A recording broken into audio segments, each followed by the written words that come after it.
Hello बच्चों, आज के इस वीडियो में करने वाले हैं कक्षा 11वीं पूरक परीक्षा 2024-25 विषय भौतिक शास्त्र यानी फिजिक्स का असली प्रश्न पत्र लेकर आ चुके हैं, जो कि आपका 16 अप्रैल को होने वाला है। सो बच्चों, आपको बिल्कुल भी टेंशन नहीं लेना है। यदि आपने इस वीडियो को शुरू से लेकर लास्ट तक वॉच कर लिया तो 100% गारंटी है कि आपके 70 में 70 नंबर आने वाले हैं। आपका एक भी नंबर कहीं पास करने वाला नहीं है। तो बच्चों, आपको वीडियो लाइक कर देना, चैनल को सब्सक्राइब कर देना और वीडियो को ज़्यादा से ज़्यादा बच्चों को भी शेयर कर देना है। तो आप देख सकते हैं पेपर का फ्रंट पेज कुछ इस टाइप का होने वाला है। एंड जो इसके क्वेश्चन है बच्चों अगले पेज से दिए गए हैं। यहाँ पे देखिए, सबसे पहले प्रश्न क्रमांक 1 है हमारे सामने, सही विकल्प का चयन कीजिए। इसका फर्स्ट क्वेश्चन है, एक व्यक्ति अपनी यात्रा की आधी दूरी v1 चाल से तथा शेष आधी दूरी v2 चाल से चलता है, तो उसकी औसत चाल होगी। इसका आंसर हो जाएगा option number B, v equal 2 into v1 v2 upon v1 plus v2। Second question है, यदि किसी वस्तु को ऊर्ध्वाधर ऊपर की ओर वेग u से फेंका जाता है तो उसका उड्डयन काल होगा। इसका आंसर हो जाएगा ऑप्शन नंबर बी, 2u/g। तीसरा प्रश्न है, यदि किसी स्प्रिंग को L दूरी तक खींचा जाता है तो उसमें संचित स्थिति ऊर्जा 10 जूल बढ़ती है। यदि स्प्रिंग को L दूरी तक और खींचा जाए तो उसकी स्थिति ऊर्जा कितनी और बढ़ेगी। इसका आंसर हो जाएगा ऑप्शन नंबर ए, 30 जूल। चौथा प्रश्न है, पिंड की गतिज ऊर्जा के एवं रेखीय संवेग P में संबंध लिखिए। इसका आंसर करना हमें option number D, K equal P²/2m। पांचवा प्रश्न है, निम्नलिखित में से असत्य संबंध है। इसका आंसर हो जाएगा option number C, L equal I α। छठवां प्रश्न है, पृथ्वी की सतह से पलायन वेग का मान पिंड के द्रव्यमान m पर किस प्रकार निर्भर करता है। इसका आंसर हो जाएगा option number A, v proportional m⁻0। तो बच्चों, पहला क्वेश्चन अपना कंप्लीट हो चुका है। नेक्स्ट देखिए क्वेश्चन नंबर 2 के लिए अगले पेज पर। यहाँ पे हमारे सामने प्रश्न 2 है, रिक्त स्थानों की पूर्ति कीजिए। पहला प्रश्न है, इसका 108 किलोमीटर प्रति घंटा बराबर 30 मीटर प्रति सेकंड होता है। दूसरा प्रश्न है, सदिश वेक्टर ए बराबर 6i cap plus 8j cap का मापांक 10 होगा। तीसरा प्रश्न है, बल का वेग बराबर संवेग में परिवर्तन। चौथा क्वेश्चन है, किसी रोलर को खींचने की अपेक्षा ढकेलना कठिन होता है। पांचवा प्रश्न है, यदि किसी कार्नो इंजन को 100 डिग्री सेल्सियस एवं 0 डिग्री सेल्सियस के मध्य कार्य कराया जाता है तो उसकी दक्षता 26.8% होगी। छठवां क्वेश्चन है, रुद्धोष्म प्रसार प्रक्रम में शीतलन होता है। तो बच्चों, यहाँ पे दूसरा प्रश्न भी अपना कंप्लीट हो चुका है। इसके आंसर आप लोग यहाँ पे देख सकते हैं, इसके स्क्रीनशॉट ले लीजिए। नेक्स्ट देखिए प्रश्न 3 है, सही जोड़ी मिलाकर लिखिए। पहला प्रश्न है, वोल्टेज में नियतांक का मान। इसका आंसर हो जाएगा 1.38 × 10⁻⁻23 जूल प्रति केल्विन। दूसरा प्रश्न है, स्टीफन नियतांक का मान। इसका वैल्यू हो जाएगी 5.67 × 10⁻⁸ जूल बटे second × metre square × kelvin power 4। तीसरा प्रश्न है, गुरुत्वाकर्षण नियतांक का मान। इसका आंसर करना है 6.67 × 10⁻11 न्यूटन मीटर स्क्वायर प्रति किलोग्राम स्क्वायर। चौथा प्रश्न है, पृथ्वी पर पलायन वेग। इसका मान हो जाएगा बच्चों 11.2 किलोमीटर प्रति सेकंड। पांचवा प्रश्न है, पृथ्वी के निकट कक्षीय वेग। इसका आंसर हो जाएगा 7.9 किलोमीटर प्रति सेकंड। छठवां क्वेश्चन है, एक पॉइज। तो इसका आंसर हो जाएगा 10⁻⁻1 किलोग्राम प्रति मीटर × सेकंड। तो बच्चों, तीसरा प्रश्न भी अपना कंप्लीट हो चुका है एंड इसका भी आप लोग स्क्रीनशॉट ले लीजिए। अगला प्रश्न देखिए, चौथा है, एक वाक्य या फिर एक शब्द में उत्तर लिखिए। फर्स्ट क्वेश्चन इसका, सेकंड दोलक के आवर्तकाल का मान बताइए। तो इसका आंसर हो जाएगा 2 सेकंड। दूसरा प्रश्न है, यदि पिंड स्प्रिंग से जुड़ा है तो उसके दोलन काल का सूत्र लिखिए। तो इसका आंसर हो जाएगा T इक्वल 2π√m/k। तीसरा प्रश्न है, किसी तरंग के लिए पथांतर एवं कलांतर में संबंध लिखिए। तो Δx इक्वल λ/2π × Δφ। चौथा प्रश्न है, समान लंबाई की स्टील की मोटी छड़ एवं स्टील के पतले तार में किसकी प्रत्यास्थता अधिक होगी। तो इसका आंसर हो जाएगा दोनों पदार्थ की समान होगी। पांचवा प्रश्न है, पदार्थ के क्षेत्रीय प्रसार गुणांक बीटा एवं आयतन प्रसार गुणांक गामा में संबंध लिखिए। तो इसका आंसर करना हमें गामा इक्वल 3/2 बीटा। तो बच्चों, यहाँ पे चौथा प्रश्न भी कंप्लीट हो चुका है एंड इसका भी आप लोग स्क्रीनशॉट ले लीजिए। अगला प्रश्न देखिए, पांचवा है, निम्नलिखित कथनों के लिए सत्य अथवा असत्य कथन लिखिए। पहला प्रश्न है, वायु का प्रत्यास्था गुणांक ज्ञात नहीं किया जा सकता है। तो ये हो जाएगा सत्य। दूसरा प्रश्न है, पिंड का जड़त्व आघूर्ण एक सदिश राशि है। तो ये हो जाएगा असत्य। तीसरा प्रश्न है, द्रव्यमान केंद्र सदैव वस्तु के भीतर उपस्थित होता है। ये हो जाएगा बच्चों सत्य। चौथा प्रश्न, स्वतंत्रतापूर्वक गिरते हुए पिंड की गतिज ऊर्जा संरक्षित रहती है। ये भी हो जाएगा सत्य। पांचवा प्रश्न है, गति करते पिंड के लिए यह संभव है कि उसकी चाल ना बदले किंतु वेग बदल जाए। तो ये भी हो जाएगा बच्चों सत्य। तो इसमें दूसरा हो जाएगा असत्य, बाकी सारे आपको करने हैं सत्य। नेक्स्ट क्वेश्चन देखिए बच्चों, प्रश्न छठवां है, ऊर्जा संविभाजन का नियम लिखिए। तो इसका आंसर आपको सबसे पहले यहाँ पे हेडिंग डालना है, उत्तर क्रमांक 6, ऊर्जा संविभाजन का नियम। तापीय साम्य की स्थिति में किसी ऊष्मागतिक निकाय की कुल ऊर्जा उसकी समस्त स्वतंत्रता की कोटियों में समान रूप से विभाजित होती है और प्रत्येक स्वतंत्रता की कोटि में औसत ऊर्जा 1/2 kBT होती है। तो हो जाएगा बच्चों छठवें का आंसर। इसका भी आप लोग स्क्रीनशॉट ले लीजिए। अगला प्रश्न देखिए, प्रश्न 7 है, ऊष्मागतिकी का शून्यवाद नियम लिखिए। तो इसका आंसर लिखना में, इस नियम के अनुसार यदि दो निकाय किसी तीसरे निकाय के साथ पृथक पृथक तापीय साम्य हैं तो ये आपस में भी तापीय साम्य होते हैं। तो हो जाएगा बच्चों 7वें का आंसर। अगला प्रश्न देखिए डियर, प्रश्न क्रमांक 8 हमारे सामने है, दरवाजों के हैंडल कब्जे से दूर होते हैं क्यों। तो इसका आंसर लिखना हमें दरवाजे के हैंडल को कब्जे से दूर लगाया जाता है ताकि कम बल लगाकर भी दरवाजा आसानी से खोला जा सके। दरवाजे के हैंडल को कब्जे से दूर लगाने की वजह यह भी है कि इसमें बल गुण का मान बढ़ जाता है। तो हो जाएगा बच्चों 8वें का आंसर। अगला प्रश्न देखिए, प्रश्न 9वां है, विराम में स्थित 10 किलोग्राम की वस्तु पर लगे बल की गणना कीजिए जो 2 सेकंड में उसका वेग 8 मीटर प्रति सेकंड बढ़ा दे। न्यूमेरिकल क्वेश्चन बच्चों, तो यहाँ पे लिखेंगे सबसे पहले दिया है द्रव्यमान m बराबर 10 किलोग्राम, समय t बराबर 2 सेकंड दिया है, u बराबर 0 मीटर प्रति सेकंड तथा v बराबर हो जाएगा 8 मीटर प्रति सेकंड। सूत्र हमें पता है a बराबर होता है v माइनस यू बटे टी, तो यहाँ पे v की जगह 8 माइनस 0 बटे 2, 8 को 2 से भाग कराएंगे 4 मीटर प्रति सेकंड स्क्वायर। देन इसके बाद आपका फॉर्मूला f बराबर ma होता है, m की जगह 10 गुणे a की जगह 4, 10 को 40 न्यूटन आ जाएगा इसका राइट आंसर। तो ये हो जाएगा उत्तर क्रमांक 9वें का आंसर। इसका आप लोग स्क्रीनशॉट ले लीजिए।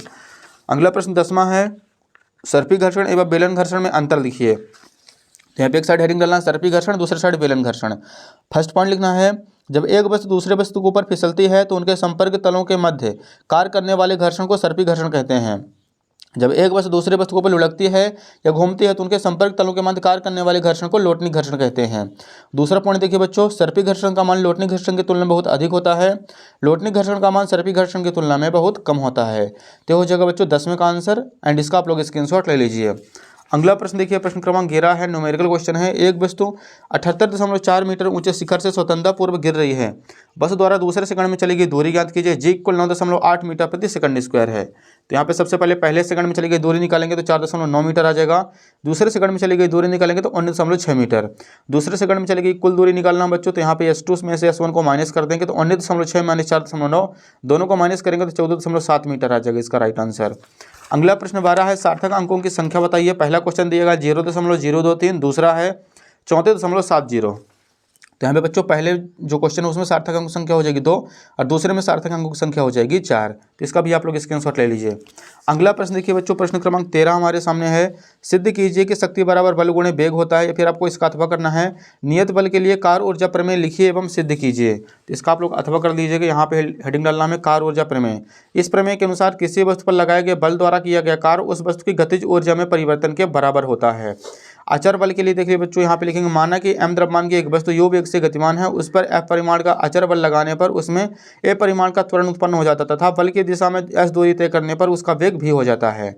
तब गति के द्वितीय नियम से लगाने तो f बराबर ma होता है बच्चों। गति के तीसरे समीकरण v स्क्वायर बराबर u स्क्वायर प्लस 2as, यहाँ से s की वैल्यू निकालेंगे तो v square minus c square बटे 2a आ जाएगा। वस्तु द्वारा किया गया कार्य w बराबर fs बच्चों यहाँ पे लगाना है, तो f की जगह आ जाएगा ma इंटू s की जगह v square minus c square बटे 2a, a से a हो जाएगा कैंसिल, m का अंदर गुणा करेंगे तो w बराबर 1/2 mv square minus 1/2 ma square, यही डेल्टा के बराबर होगा। यह w बराबर डेल्टा के गतिज ऊर्जा में परिवर्तन, अर्थात बल द्वारा किया गया कार्य बराबर वस्तु की गतिज ऊर्जा में परिवर्तन, यही कार्य ऊर्जा प्रमेय है। तो इसका भी बच्चों आप लोग स्क्रीनशॉट ले लीजिए। यह है उत्तर क्रमांक 13 का अथवा।